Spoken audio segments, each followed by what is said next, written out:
Kindness without boundaries often begins with good intentions, but over time, it quietly turns into a pattern of self-neglect.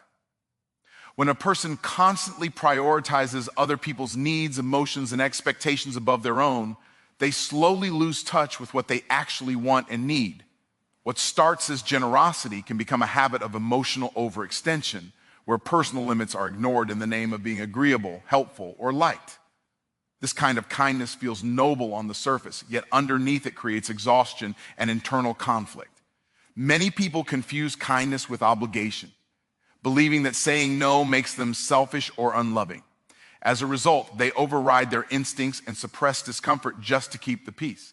Each time they do this, they send a subtle message to themselves that their feelings matter less than everyone else's comfort. Over time, this repeated dismissal of self becomes normalized, and the individual no longer recognizes when they are being drained or taken advantage of. When boundaries are absent, resentment begins to grow quietly. A person may continue giving, smiling, and showing up, but internally, they feel unappreciated and unseen. They may blame others for taking too much, yet the deeper issue is the inability to draw a clear line. Resentment is often not a sign that someone else is wrong, but a signal that personal boundaries have been crossed too many times without being defended. This form of overkindness often stems from fear rather than compassion. Fear of conflict, fear of rejection, fear of being labeled difficult or unkind drives people to abandon their own needs. Instead of choosing kindness from a place of strength, they choose compliance from a place of insecurity. In doing so, they trade authenticity for approval and peace of mind for temporary acceptance. Without boundaries, identity becomes blurred. When someone is constantly adjusting themselves to meet others' expectations, they lose clarity about who they truly are. Their opinions soften, their desires become negotiable, and their values shift depending on who is in front of them. Over time, they may feel disconnected from themselves, unsure of their own voice because it has been silenced too often for the sake of harmony. Kindness without limits also teaches others how to treat you. People respond to what is allowed, not what is intended. When someone consistently gives without resistance, others may assume unlimited access is acceptable. This doesn't always come from malice. Often, it comes from a lack of clarity. The absence of boundaries creates an environment where imbalance feels normal. Self-betrayal happens in small moments, not dramatic ones. It occurs every time. Someone agrees while internally resisting, every time they apologize unnecessarily, and every time they stay silent to avoid discomfort. These moments accumulate, creating a life that feels heavy and misaligned. The person may appear kind and dependable to the world, but inside they feel disconnected and depleted. Emotional fatigue is one of the clearest consequences of unbounded kindness. Constantly managing other people's emotions, expectations, and reactions requires immense energy. When that energy is not replenished through self-respect and personal care, burnout becomes inevitable. The body and mind eventually react, even if the person continues to ignore their own limits. True kindness requires self-respect. Without valuing oneself, kindness loses its integrity and becomes performative rather than genuine. When actions are driven by guilt or fear, they are no longer aligned with honesty. Real kindness is sustainable only when it flows from a place where personal needs and limits are acknowledged and honored. Learning to set boundaries is not about becoming cold or unloving. It is about restoring balance between giving and preserving oneself. Boundaries allow kindness to remain sincere rather than resentful, chosen rather than forced, and empowering rather than draining. Not everyone deserves access to you because access is a form of value, not an automatic right. Your time, energy, thoughts, and emotional presence are limited resources, and when they are given without intention, they lose their power. Many people allow open access to their lives out of habit or guilt, never questioning whether the connection is mutual, healthy, or aligned. This lack of discernment often leads to feeling drained rather than fulfilled. Access should be earned through respect, consistency, and integrity. When people are allowed into your space without any standards, they often treat that space casually. The way others handle your time and attention reflects how you have trained them to see your worth. When everything is freely available, nothing is truly valued, and your presence becomes background noise rather than a privilege. Some people want proximity without responsibility.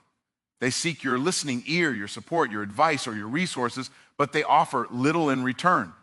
This imbalance creates emotional debt that you're never meant to carry. Allowing such access teaches others that they can benefit from you without contributing to your growth or well-being. Unlimited access blurs the line between connection and consumption.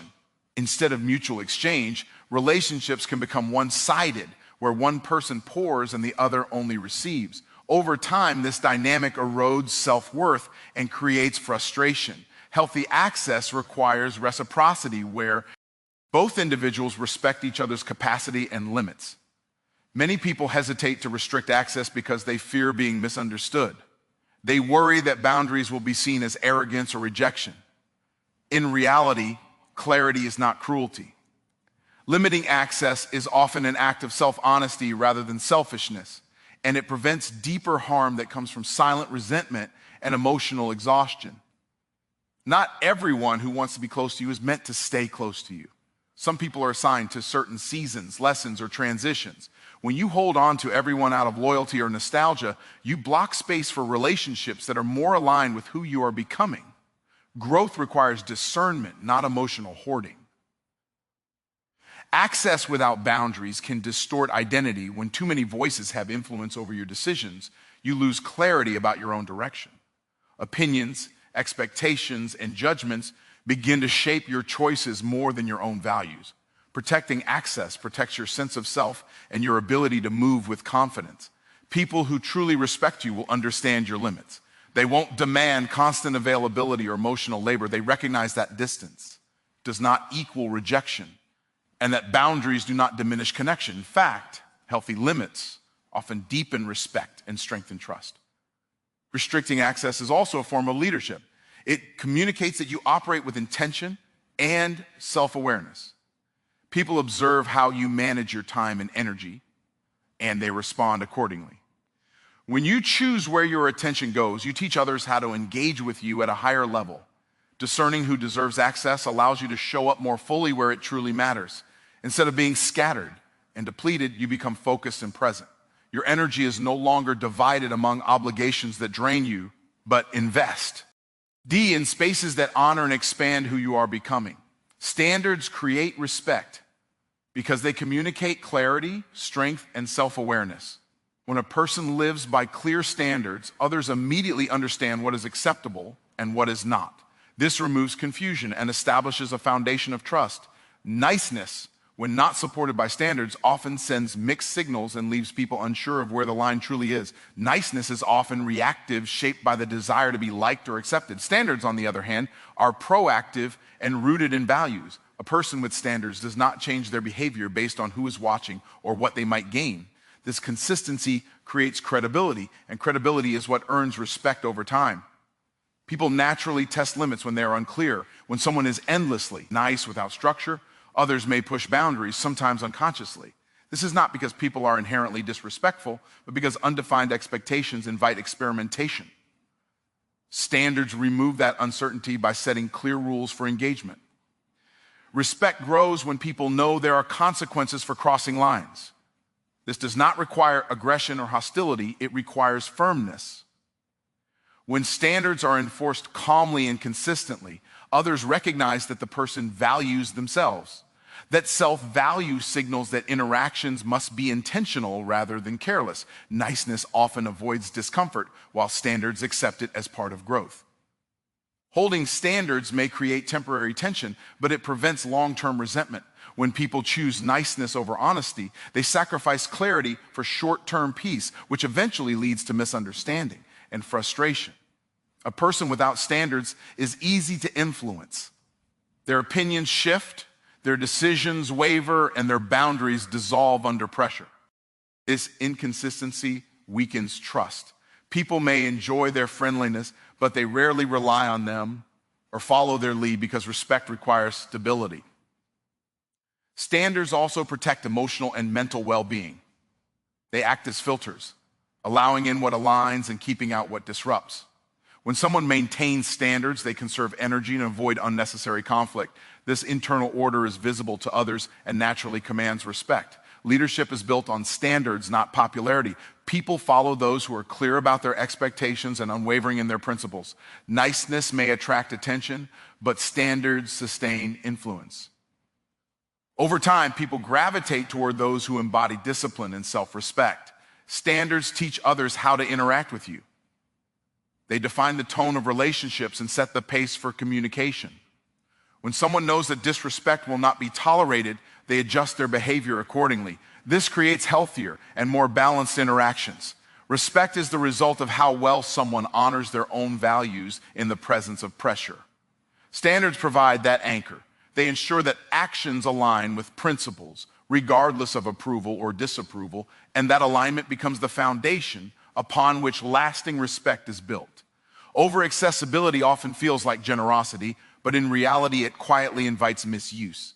When someone is always available, always responsive, and always accommodating, others begin to assume that access has no cost. What is free and unlimited is rarely handled with care, and constant availability reduces perceived value. Over time, this pattern trains people to reach without consideration and take without gratitude. When boundaries are absent, expectations become unreasonable. People start to believe they are entitled to immediate responses, endless support, and unlimited flexibility. This entitlement may not come from ill intent, but from conditioning. The more accessible someone becomes, the more others adjust their behavior to rely on that access rather than respect it. Misuse often begins subtly. It shows up as last-minute requests, emotional dumping, and the assumption that help will always be available. Because access has never been limited, these behaviors feel normal to those benefiting from them. The accessible person may feel uncomfortable but continues to comply, reinforcing the cycle. Over-accessibility also distorts relationships. Instead of mutual respect, dynamics shift toward dependency. One person becomes the constant provider while the other becomes the constant receiver.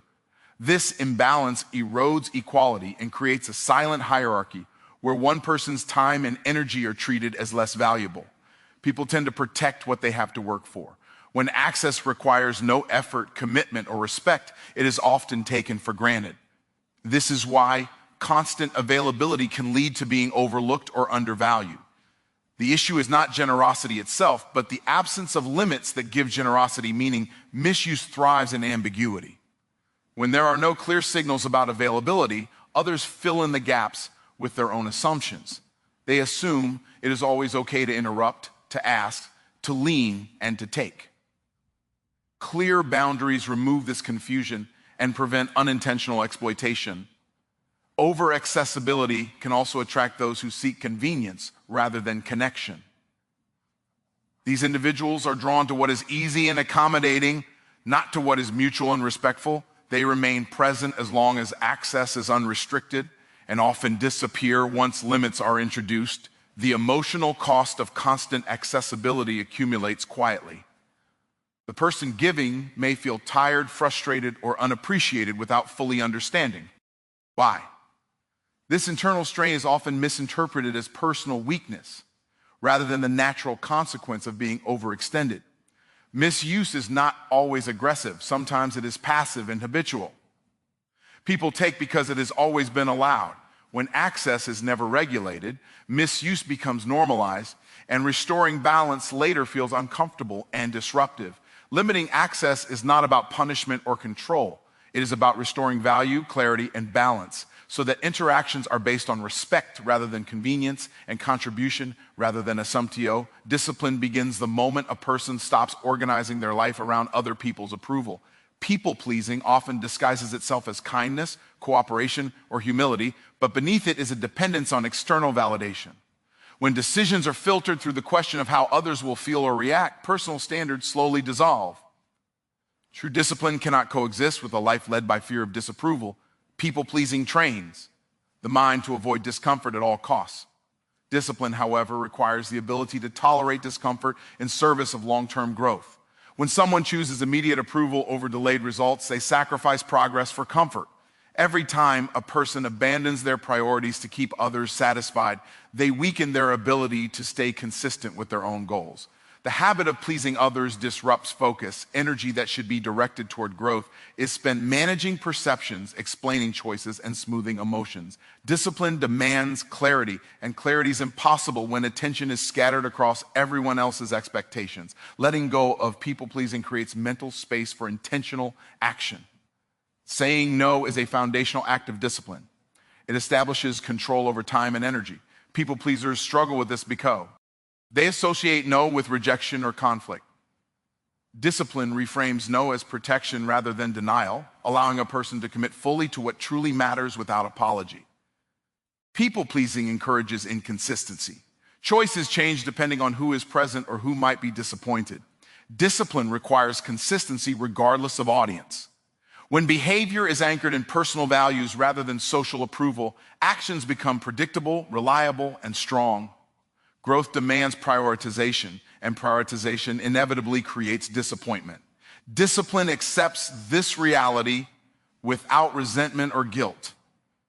A person cannot train their body, sharpen their mind, or build something meaningful while constantly negotiating their commitment with others' feelings. Letting go of people-pleasing frees discipline to take root. People-pleasing weakens accountability. When outcomes fall short, the tendency is to blame circumstances or obligations to others. Discipline takes ownership. It removes excuses and replaces them with responsibility, forcing a person to confront their choices honestly. The transition away from people-pleasing often feels uncomfortable. Resistance arises from others who benefited from constant accommodation. Discipline remains steady in the face of this resistance, understanding that temporary discomfort is the price of long-term alignment. Self-respect grows as people-pleasing fades. Each disciplined choice reinforces the belief that personal commitments matter. This internal validation becomes stronger than external approval, creating confidence that is not dependent on praise or acceptance. Discipline thrives in an environment where boundaries are respected and priorities are protected. Ending people-pleasing is not a rejection of others, but a return to personal authority where actions are driven by purpose instead of permission. Selective. E-kindness is strategic because it is guided by awareness rather than impulse. It recognizes that kindness has the greatest impact when it is intentional, not indiscriminate. When kindness is given without thought, it can lose its meaning and effectiveness. Strategy ensures that generosity strengthens relationships instead of weakening personal stability. Being selective with kindness requires discernment. It involves observing behavior, consistency, and respect before offering deeper levels of support or access. This approach does not withhold compassion, it directs it wisely. By choosing where kindness flows, a person preserves emotional energy and avoids unnecessary depletion. Many people label selectivity as selfishness because they confuse boundaries with indifference. In reality, selective kindness honors both the giver and the receiver. It prevents resentment by ensuring that giving is aligned with capacity and intention rather than guilt or obligation. Strategic kindness understands timing. Not every situation requires immediate generosity, and not every request deserves a yes. Sometimes the most effective form of kindness is restraint, allowing others to take responsibility rather than creating dependency. This form of kindness empowers instead of enabling. Selective kindness also protects personal standards. When kindness is extended to those who consistently disrespect boundaries, it reinforces unhealthy behavior. Strategy allows kindness to be paired with accountability, ensuring that generosity does not undermine self-respect. This approach strengthens relationships by establishing clarity. People understand what is expected and what is valued. Kindness becomes more meaningful because it is not automatic, it is chosen. Chosen kindness carries weight and creates deeper appreciation. Selective kindness supports long-term sustainability. Constant giving without limits leads to burnout and emotional exhaustion. Strategy ensures that kindness can be maintained over time without sacrificing personal well-being or focus. It also fosters mutual growth. When kindness is offered strategically, it encourages reciprocity and respect. Relationships become spaces of exchange rather than extraction, where both individuals contribute to balance and progress. Choosing selective kindness requires confidence. It means trusting one's judgment and resisting external pressure to please everyone. This confidence allows generosity to come from strength rather than fear. Selective kindness aligns compassion with purpose. It ensures that care and support serve growth, integrity, and direction, making kindness a deliberate force rather than a draining obligation.